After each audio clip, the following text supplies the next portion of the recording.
Rice rate పెరగడం వల్ల ఈ రెండు స్టాక్స్ కూడా అప్పర్ సర్క్యూట్ లో క్లోజ్ అయ్యాయి ఈ రోజు. ఎందుకు ఏంటి అనేది పూర్తిగా వివరిస్తాను. ఈ వీడియో మొత్తం చూడడానికి ట్రై చేయండి. రైస్ రేట్లు చాలా పెరుగుతున్నాయి. దీని వల్ల ఈ రెండు కంపెనీస్ కూడా తన యొక్క కన్సోలిడేషన్ ఆఫ్టర్ బ్రేక్అవుట్ ఇచ్చే అవకాశం ఉంది.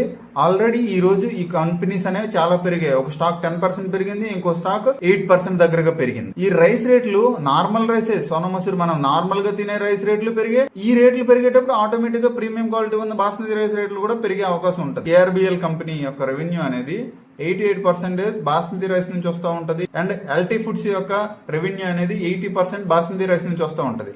వన్స్ బాస్మతి రైస్ అనేది మంచి బెటర్ క్వాలిటీ కావాలనుకుంటే 2 years ముందు నుంచే రా మెటీరియల్ అనేది హోల్డ్ చేసుకుని ఉంచుతారు. అంటే ఇప్పుడు వాళ్ళు తక్కువ రేట్లో ఆ యొక్క రా మెటీరియల్ కొని ఉంటారు. ఈ రేట్లు పెరగడం వల్ల మంచి మార్జిన్స్ పెరిగే అవకాశం ఉంటది. అందుకనే ఈ రెండు స్టాక్స్ కూడా కన్సోలిడేషన్ అయి బ్రేక్అవుట్ అయ్యే అవకాశం ఉంది. దాంతో పాటు రిస్క్ కూడా ఉంది. వన్స్ డొమెస్టిక్ మార్కెట్ లో రేట్లు పెరిగేటప్పుడు వన్స్ గవర్నమెంట్ గనక ఎక్స్పోర్ట్స్ పైన బ్యాన్ గానీ పెట్టినట్లయితే అప్పుడు ఈ స్టాక్స్ కూడా ఫాలో అయ్యే అవకాశం కూడా ఉంది.